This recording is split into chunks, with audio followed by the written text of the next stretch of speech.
Mummy कतला fish. Mummy कतला fish. Yes. देखो तो देखी दो। पिज्जा ना पीठा पीठा पीठा पीठा नो पीठा हाँ, पीठा पीठा। पीठा Samba. Thank you Samba. Aqsa baby কি খাচ্ছে? হ্যাঁ মজা। আকসা বেবি কাতলা ফিশ খাবে? হ্যাঁ খাবে। আচ্ছা আমরা কাতলা ফিশ খাবো। আসসালামু আলাইকুম, কি অবস্থা সবার?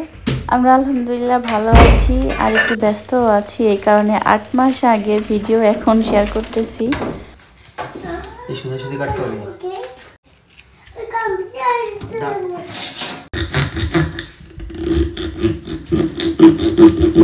এটা কি আকসা?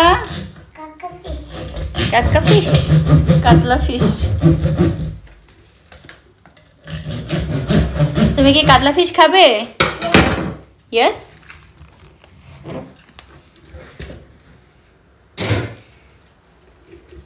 ভিডিওটা মার্চ মাসের আকসার বাবা যখন একাদশী গিয়েছিল তখনকার ভিডিও, আর আমি শেয়ার করতেছি 8 মাস পরে। তাহলে বোঝেন কতটা ব্যস্ত আছি আকসা বেবিকে নিয়ে।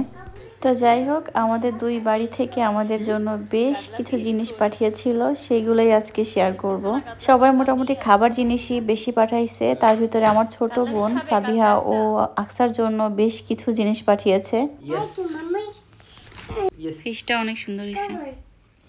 অনেকগুলা বই পাঠাইছে, তারপরে এই যে পড়ার টেবিল, তারপর অনেকগুলা খেলনা, মানে বেশ কিছু জিনিস পাঠাইছে। সবকিছুর আসলে ভিডিও করা হয়নি।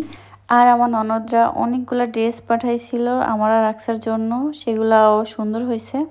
আমি আমার শাশুড়ি মাকে বলছিলাম চালের গুঁড়া, তারপরে সরিষার তেল আর কচু ঘন্ট দিতে, তো সেগুলো তো দিছেই, পাশাপাশি আরও অনেক কিছু দিছে। পিঠা বানায় দিয়েছে, তারপরে পেঁপে দিছে, বিভিন্ন রকমের শাক, কাঁচকলা এগুলা দিছে। তো আকসা বেবি তো পিঠা খেয়ে অনেক মজা পাইছে, প্রথমবার সে এই পিঠা খেলো, বলতেছিল মজা মজা। ও এগুলো খাওয়ার চেয়ে দেখে বেশি এনজয় করে। আর আম্মু যে দেশি মোরগ পাঠাইছে, তারপরে হাঁস পাঠাইছিল, আর এই যে বিশাল বড় একটা মাছ পাঠাইছে আমার বোন। এটা হলো কাতলা মাছ, আর এই মাছেরও একটা গল্প আছে আকসা বেবিকে নিয়ে। আকসা বেবি যখন প্রথম বই দেখে বিভিন্ন কিছু বলা শিখছে, তখন ও মানে মাছের নামের ভিতরে কাতলা মাছটা এরকে বলতে পারতো যে কাতলা ফিশ। যে কোনো মানে মাছের ছবি দেখলে সে বলতো কাতলা ফিশ কাতলা ফিশ। তো এটা আবার সাবিহা মাথায় রাখছিল। তো আকসার বাবা যখন দেশে গেল তখন ও আর কি এরকম বড় বড় 2টা কাতলা মাছ কিনে আমাদের বাড়িতে পাঠাই দিছিল। তো একটা হচ্ছে শাশুড়ির জন্য দিছিল আমার, আর একটা আকসার জন্য। এই যে আমাদেরটা তো আমরা পেয়ে গেছি, আকসা পেয়ে অনেক খুশি হয়েছে। আর এই যে বাবার কাছে দাঁড়ায় আছে বেশ কিছুক্ষণ ধরে, বলতেছে কাতলা ফিশ খাবো, কাতলা ফিশ খাবো। এটা কাতলা ফিশ আবার জিজ্ঞেস করে বারবার। মাছটা আসলে এত বড় আর এত শক্ত যে আমি আসলে কাটতে পারতেছিলাম না, তাই আকসার বাবা আমাকে হেল্প করতেছে। আর ওই যে পাশে কিন্তু দেখা যাচ্ছে চুই ঝাল। তো আম্মু বেশ কিছু চুই ঝাল পাঠাইছে গরু মাংস দিয়ে খাওয়ার জন্য। আমার আম্মু আবার গরু মাংস রান্না করলে তার ভিতর চুই ঝাল দিবেই। আমরা চিতই পিঠে আর সেমাই পিঠে খেতে অনেক বেশি পছন্দ করি, তাই সাবিহাই চিতই পিঠে বানানো আর সেমাই পিঠা বানানো এই মেশিনটা কিনে দিয়েছে। এই 2টা জিনিস পাওয়াতে আমার যে কি উপকার হয়েছে। আমি তো এর ভিতরে 2 দিন বানিয়ে খেয়েছি পিঠা। আসলে সবার তো অনেক কিছুই দিতে মন চায়, কিন্তু যেহেতু ওজনের একটা ব্যাপার আছে, খুব বেশি তো আর আনতে পারে না, তাই সবার সব কিছু আসলে আনা সম্ভব হয় না। অনেক কিছুই আসলে রেখে আসতে হয়।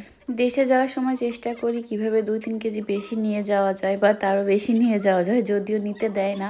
আর দেশ থেকে ফেরার সময়ও ওরকম চেষ্টা করা হয় যে কিভাবে একটু বেশি ওজন আনা যায়। আমার ভালো কিছু স্মৃতি আপনাদের সাথে শেয়ার করে গেলাম, আশা করছি ভালো লেগেছে। আর যেতে যেতে আকসা বাবুর একটু দুষ্টুমি দেখে যান।